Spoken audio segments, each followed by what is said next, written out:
नमस्कार, मैं हूं प्रणव और आप देख रहे हैं हमारा YouTube चैनल प्रणव क्लासेज।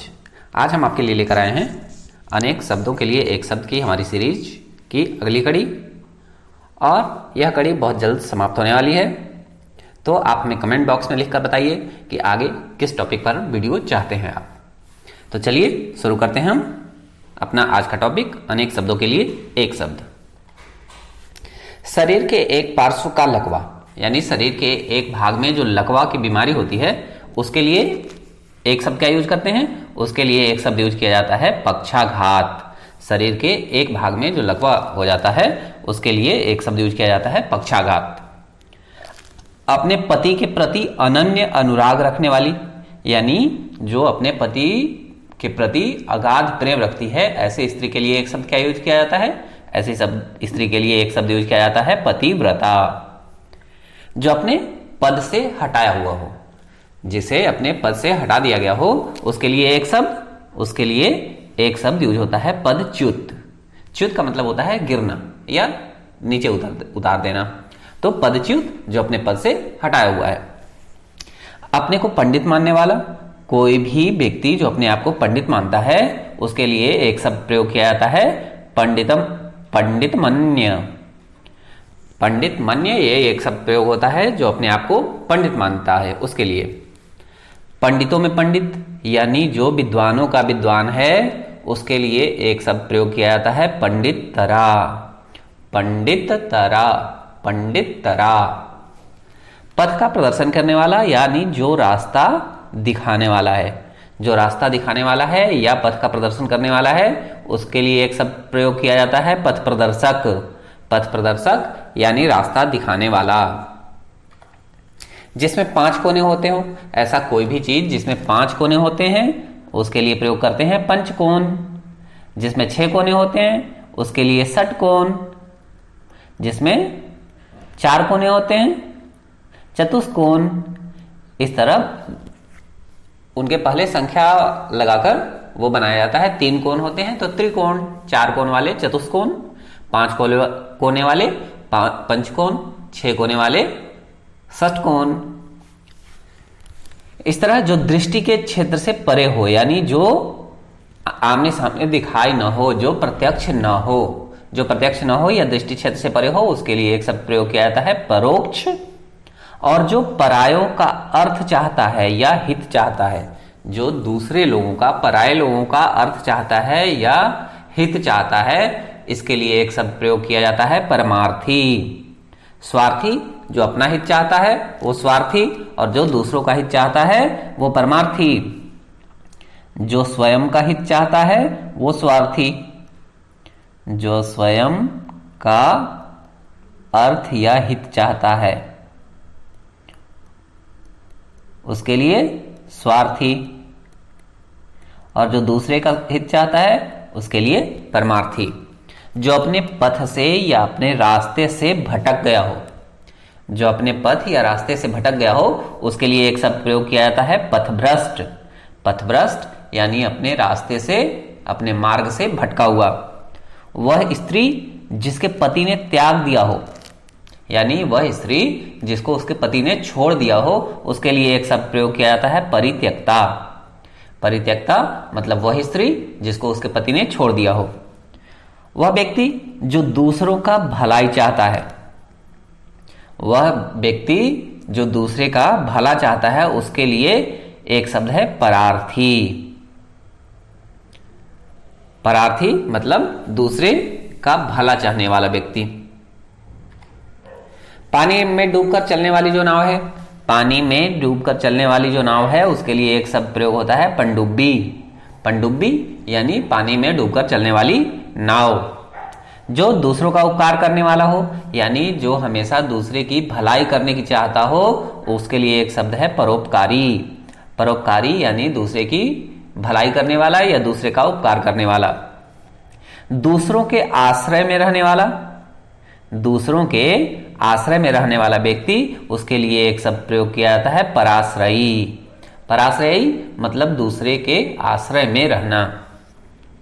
15 दिन में होने वाली कोई भी चीज, चूंकि ये पक्ष से जुड़ा हुआ है तो पाक्षिक। जो चीज एक सप्ताह में होता है वो साप्ताहिक, जो 1 महीने में होता है वो मासिक, और जो 15 दिन में होता है वो पाक्षिक, और जो प्रतिदिन होता है वो दैनिक। जो पृथ्वी से संबंधित हो, जो चीज पृथ्वी से संबंधित हो, उसके लिए एक शब्द प्रयोग किया जाता है पार्थिव। पार्थिव मतलब पृथ्वी से संबंधित या पृथ्वी से जुड़ा हुआ। जिसके आर पार देखा जा सके, ऐसा कोई भी चीज जिसके आर पार देखा जा सके, उसे के लिए यूज करते हैं पारदर्शी या पारदर्शक। पारदर्शी भी यूज होता है, पारदर्शक भी यूज होता है। तो जिसके आर पार देखा जा सके वो है पारदर्शी।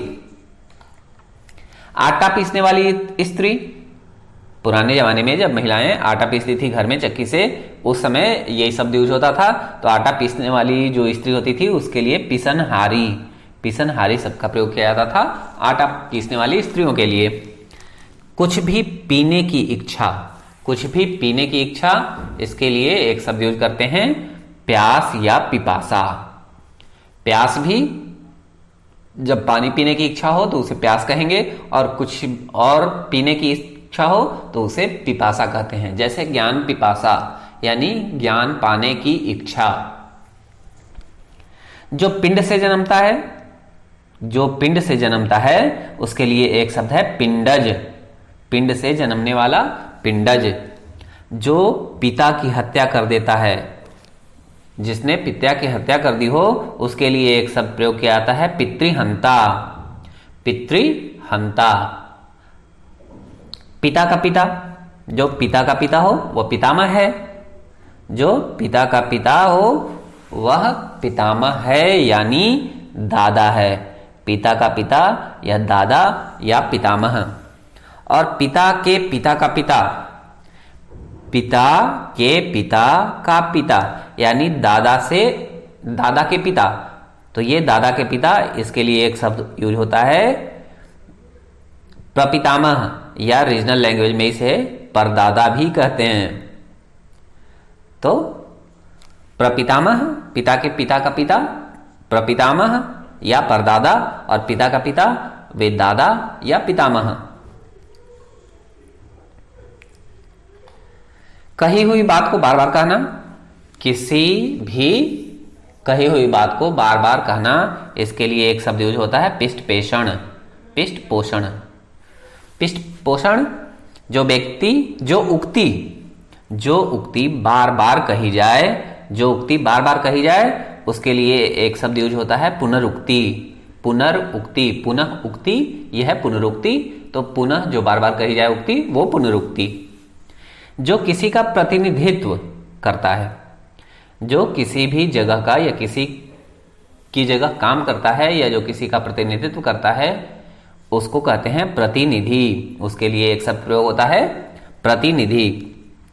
वह शासन प्रणाली जिसमें जनसाधारण का शासन हो, उसको कहते हैं प्रजातंत्र। आपने प्रजातंत्र की परिभाषा पढ़ी हो, प्रजा के लिए प्रजा द्वारा किया जाने वाला जो शासन है उसे प्रजातंत्र कहते हैं। तो वह शासन प्रणाली जिसमें जनसाधारण का शासन हो, उसके लिए एक शब्द है प्रजातंत्र। जो शीघ्र किसी बात या युक्ति को सोच ले, वह व्यक्ति जो बहुत ही जल्दी किसी भी बात को या युक्ति को सोच ले, उसके लिए एक शब्द प्रयोग किया जाता है प्रत्युन्मति। प्रत्युन्मति। प्रत्युन्मति किसको कहा जाता था? गणेश को। जब उन्हें कहा गया था कि तुम तीनों लोगों की परिक्रमा करके आओ, तब उन्होंने अपने मम्मी पापा के चारों ओर घूम करके कह दिया था कि मैंने तीनों लोगों की परिक्रमा कर ली। तो श्री गणेश को कहा जाता है प्रत्युत्पन्नमति। तो जो व्यक्ति किसी बात या युक्ति को सोच ले बहुत जल्दी, उसको कहते हैं प्रत्युत्पन्नमति। वह जिसने प्रेम किया, वह जिससे प्रेम किया जाए, कोई भी ऐसी चीज जिससे प्रेम किया जाए वह है प्रेम पात्र।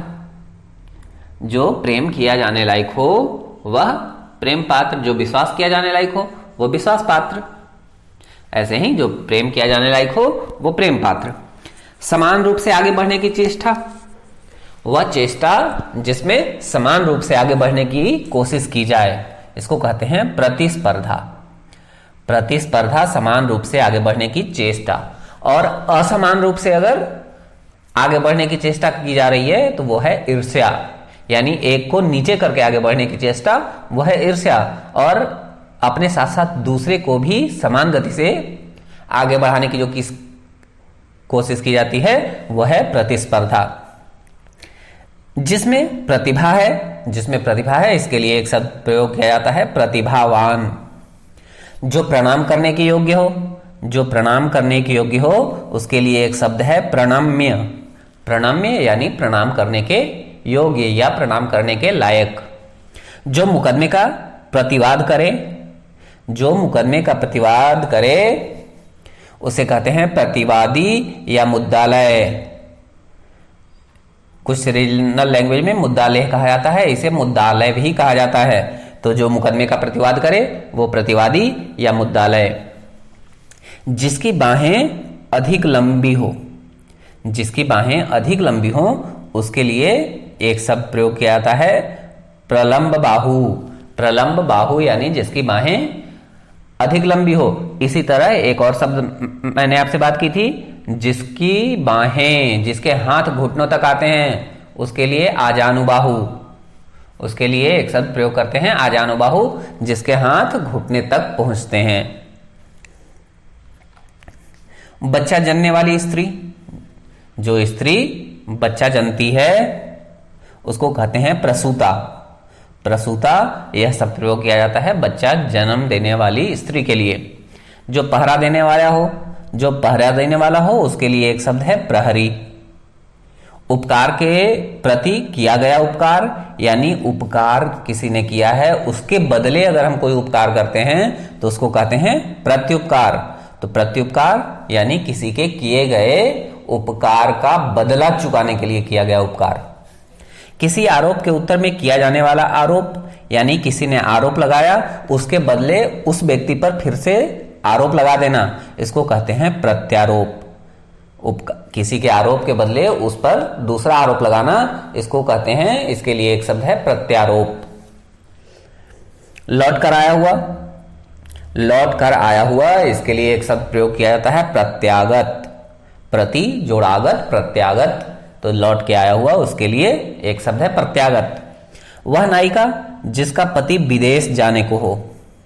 नायिकाओं के प्रकार आपने पढ़े हैं, कई बार इस टॉपिक में मैंने बात की है नायिकाओं के विभिन्न प्रकारों की। एक दिन हम उस पर डिटेल से बात करेंगे नायिकाओं के कितने प्रकार होते हैं। लेकिन अभी चलिए, वह नायिका जिसका पति विदेश जाने को हो उसके लिए एक शब्द प्रयोग होता है प्रवत्स्य पतिका। वह स्त्री जिसका पति प्रोसित, यानी जिसका पति प्रोसित हो या विदेश गया हो या परदेश गया हो। वह स्त्री, वह औरत जिसका पति प्रोसित हो, प्रोसित का मतलब होता है परदेश गया हुआ या विदेश गया हुआ। तो वह स्त्री जिसका पति प्रोसित हो या विदेश गया हो या परदेश गया हो, उस स्त्री के लिए एक शब्द प्रयोग किया जाता है प्रोसित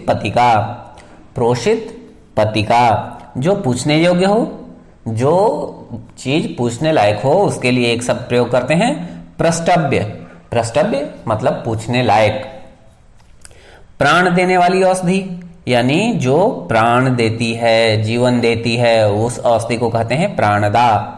उस औषधि के लिए एक शब्द प्रयोग किया जाता है प्राणदा। पाप या अपराध करने पर दोष मुक्त होने के लिए किया जाने वाला धार्मिक या शुभ कार्य, वह कोई भी कार्य जो पाप या किसी भी तरह का अपराध करने के बाद उससे दोष मुक्त होने के लिए हम जो भी धार्मिक काम करते हैं या शुभ कार्य करते हैं उसको कहते हैं प्रायश्चित। इसके लिए एक शब्द प्रयोग किया जाता है प्रायश्चित। जो देखने में प्रिय हो उसके लिए एक शब्द है प्रियदर्शी। और अगर यह महिला के लिए प्रयोग किया जाता है तो प्रियदर्शिनी। महिला के लिए प्रयोग किया जाएगा तो प्रियदर्शिनी, और पुरुष के लिए प्रयोग किया जाएगा जो देखने में प्रिय हो उसके लिए तो प्रियदर्शी।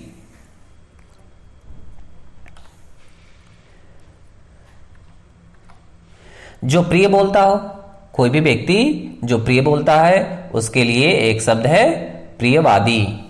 प्रिय बोलने वाले व्यक्ति के लिए एक शब्द है प्रियवादी। और प्रिय बोलने वाली अगर स्त्री है, महिला है, तो उसके लिए एक शब्द प्रयोग किया जाता है प्रियंवदा। प्रियंवदा यानी प्रिय बोलने वाली स्त्री। जो दूसरे के अधीन हो, जो दूसरे के अधीन हो, उसके लिए एक शब्द है पराधीन। पराधीन यानी दूसरे के अधीन रहना, दूसरे के अधिकार में रहना। जो प्रशंसा के योग्य हो, ऐसी कोई भी चीज जो प्रशंसा के योग्य है, उसके लिए एक शब्द है प्रशंसनीय। प्रशंसनीय यानी प्रशंसा करने लायक। ऐतिहासिक युग के पूर्व का, ऐतिहासिक युग के पूर्व का कोई भी चीज उसे कहते हैं प्रागैतिहासिक। प्रागैतिहासिक इसका मतलब है ऐतिहासिक युग या ऐतिहासिक काल के पहले का। पिता से प्राप्त हुई संपत्ति, जो भी चीज पिता से प्राप्त हुई हो उसको कहते हैं पैतृक। पैतृक यानी पिता से प्राप्त हुआ। आंखों के समक्ष, जो भी चीज आंखों के समक्ष हो उसके लिए एक शब्द है प्रत्यक्ष, और जो आंखों के समक्ष न हो उसके लिए परोक्ष। जो आंखों के समक्ष है वो प्रत्यक्ष, और आंखों के समक्ष न हो वो परोक्ष।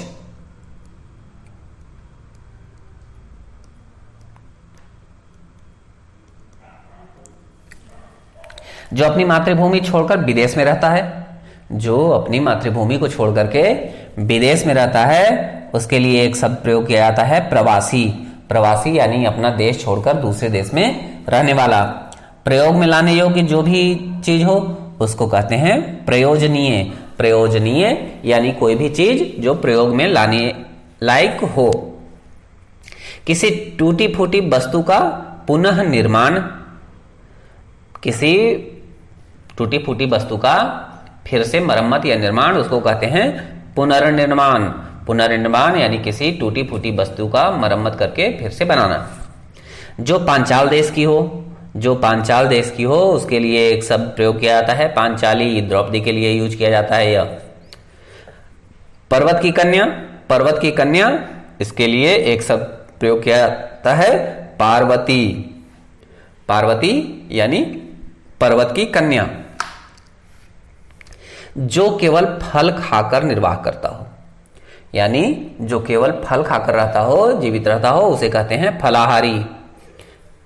जिस स्थान पर बैठकर माल खरीदा और बेचा जाता है, ऐसा स्थान बाजार में जहां पे बैठकर माल खरीदा या बेचा जाता है उसको कहते हैं फड़।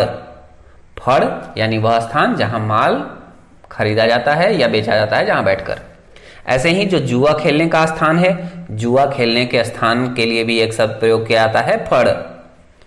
आय से अधिक व्यर्थ खर्च करने वाला, आय से अधिक व्यर्थ खर्च करने वाला, उसके लिए एक शब्द इस्तेमाल किया जाता है फिजूल खर्ची। और जो व्यक्ति यह फिजूल खर्ची करता है उसको कहते हैं फिजूल खर्च। फलने वाला या ठीक परिणाम देने वाला, फलने वाला या फल देने वाला या ठीक परिणाम देने वाला, उसके लिए एक शब्द प्रयोग किया जाता है फलदायी। यानी फलदायी यानी जो फल देता हो। वह पात्र जिसमें शोभा के लिए फूल लगाकर रखे जाते हैं, फूल लगाकर रखे जाने वाला जो पात्र होता है उसको कहते हैं फूलदान। जिस कागज पर मानचित्र या विवरण या कोष्ठक अंकित हो, ऐसा कोई भी कागज जिस पर कोई मानचित्र या विवरण या कोष्ठक आदि अंकित हो उसके लिए एक शब्द प्रयोग करते हैं फलक। छत में टांगने का शीशे का कमल या गिलास जिसमें मोमबत्तियां जलती हों। झाड़ फानूस आपने सुना है, छत में टांगने वाला शीशे का इस तरह का ग्लास जिसमें मोमबत्तियां या लाइट वगैरह जलती हो उसे कहते हैं फानूस। घूम फिरकर सौदा बेचने वाला, वह व्यक्ति जो इधर उधर गांव-गांव में घूम फिरकर अपना सौदा बेचता है उसके लिए एक शब्द प्रयोग करते हैं फेरी वाला। किसी देवता पर चढ़ाने के लिए मारा जाने वाला पशु, किसी भी देवता के सम्मुख देवता पर चढ़ाने के लिए जो पशु मारा जाता है उसको कहते हैं बलि। जल में लगने वाली आग, वह आग जो जल में लगती है उसको कहते हैं बड़वाग्नि। बड़वाग्नि या बड़वानल, बड़वानल भी कहते हैं और बड़वाग्नि भी कहते हैं। अग्नि ये कई तरह के हैं। जठराग्नि पेट में लगने वाली अग्नि है, दावाग्नि दावाग्नि, जठराग्नि, बड़वाग्नि। दावाग्नि जो जंगल में आग लगती है और जल में जो आग लगती है वो है बड़वाग्नि। तो जठराग्नि, बड़वाग्नि, दावाग्नि, या इनको हम कहते हैं जठरानल, बड़वानल, दावानल। जो बहुत कुछ जानता हो उसके लिए एक शब्द प्रयोग होता है बहुज्ञ। जो कम जानता हो उसके लिए एक शब्द प्रयोग होता है अल्पाज्ञ। जो बहुत कुछ जानता है वो तो है बहुज्ञ, जो कम जानता है वो अल्पज्ञ। जो कम जानता हो या अल्प जानता हो उसके लिए एक शब्द प्रयोग है अल्पज्ञ।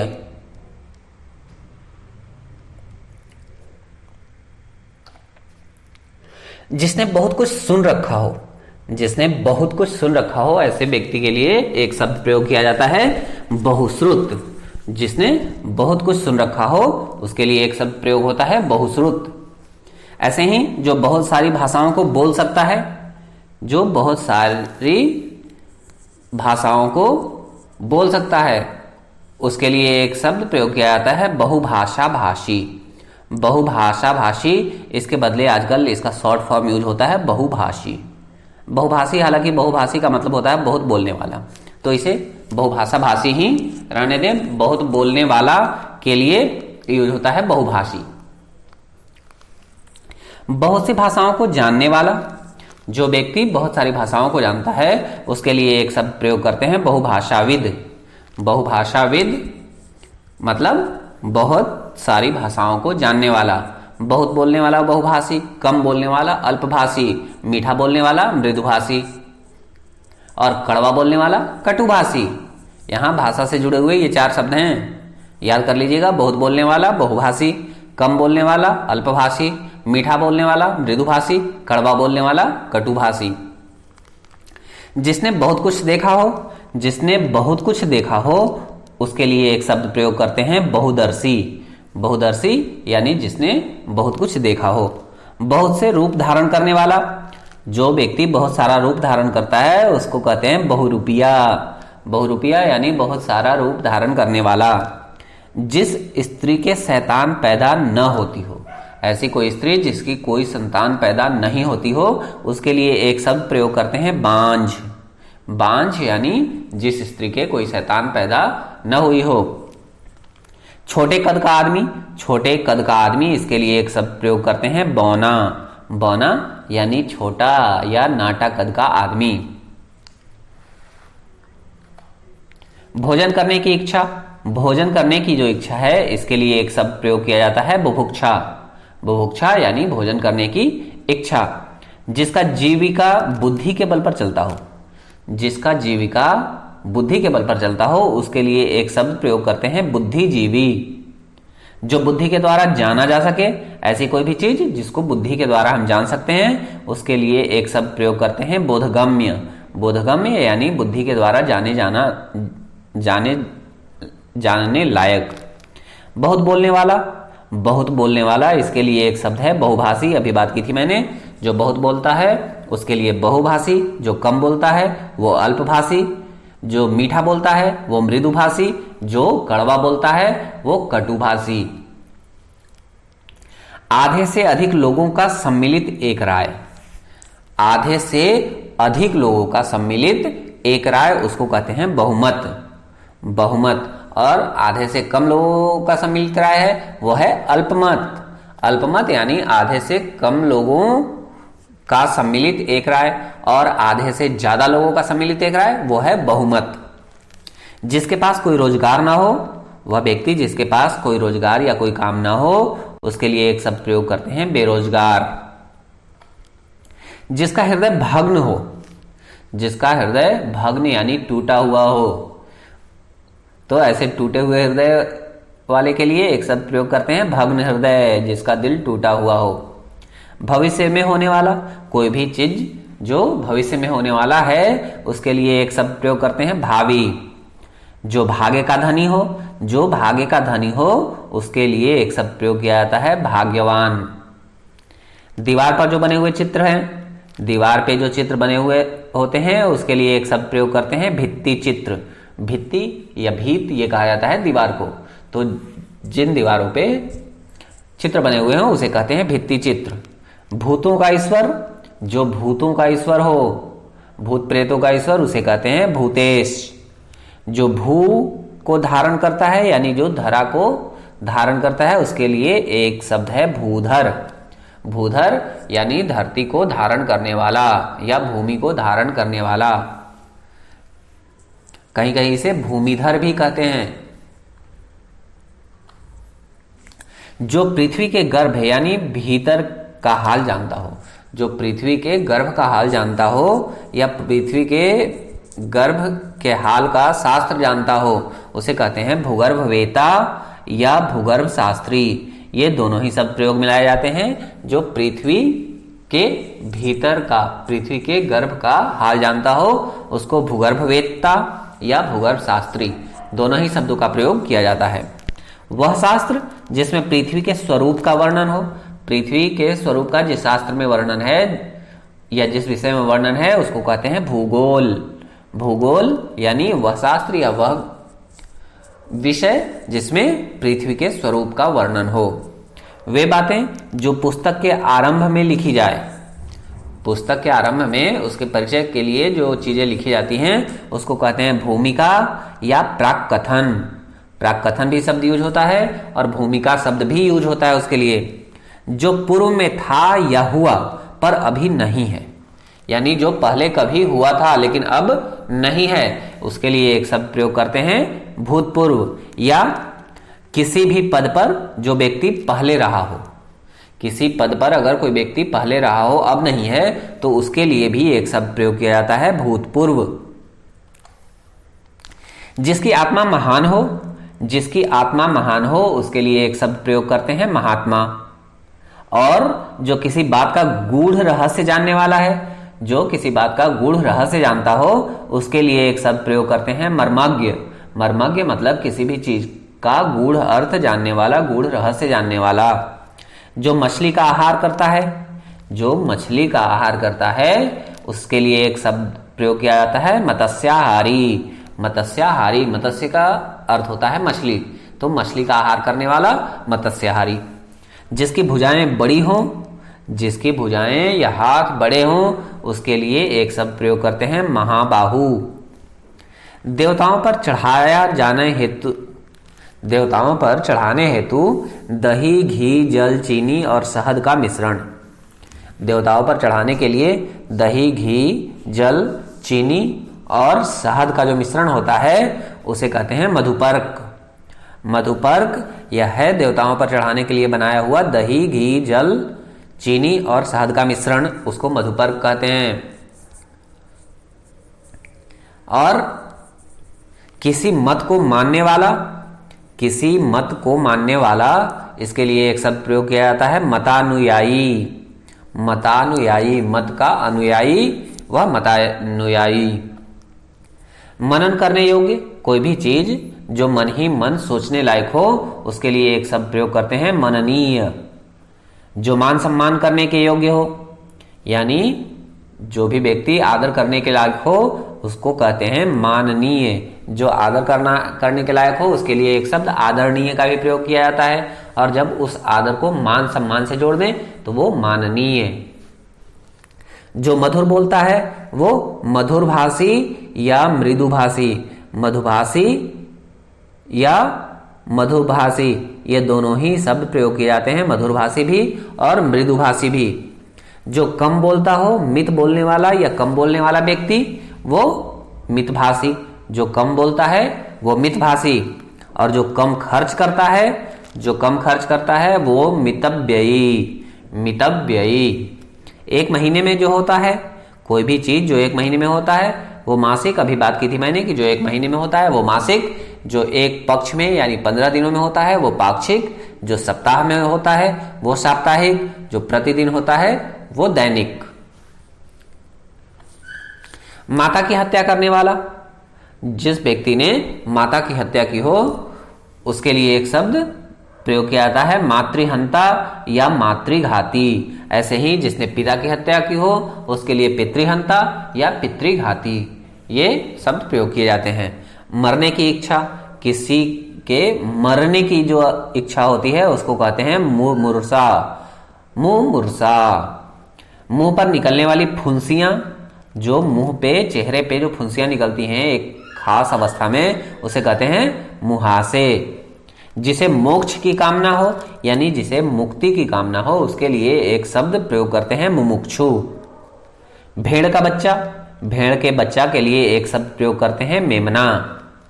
जो हाथों से मुक्त है अर्थात अधिक देने वाला है, यानी जो किसी को भी अधिक देता है उसके लिए एक शब्द प्रयोग करते हैं मुक्तहस्त। मुक्तहस्त मतलब खुली हाथों वाला।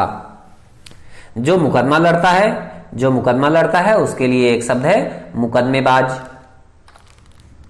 जिसमें मल या गंदगी हो, जिसमें मल या गंदगी हो उसके लिए एक शब्द प्रयोग करते हैं मलिन। और जो मेघ की तरह नाद करने वाला हो, जो मेघ की तरह गर्जना करने वाला हो उसके लिए एक शब्द प्रयोग करते हैं मेघनाद।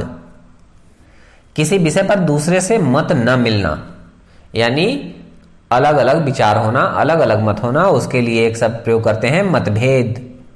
ऐसे ही चुनाव में अपना मत देने की क्रिया, चुनाव में अपना मत या अपना विचार जाहिर करने की जो क्रिया है उसको कहते हैं मतदान।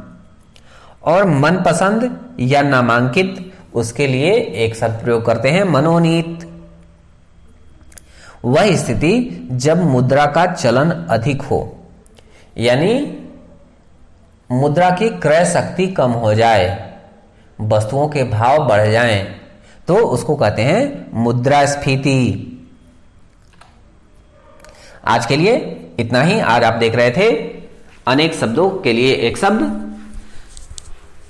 अगर आपने हमारा चैनल अब तक सब्सक्राइब नहीं किया है या आप नए व्यूअर हैं हमारे चैनल के, तो हमारे चैनल को सब्सक्राइब कर लीजिए, साथ ही साथ बेल आइकन को भी प्रेस कर दीजिए, जिससे आपके पास तक पहुंचे हमारे किसी भी नए वीडियो का नोटिफिकेशन सबसे पहले।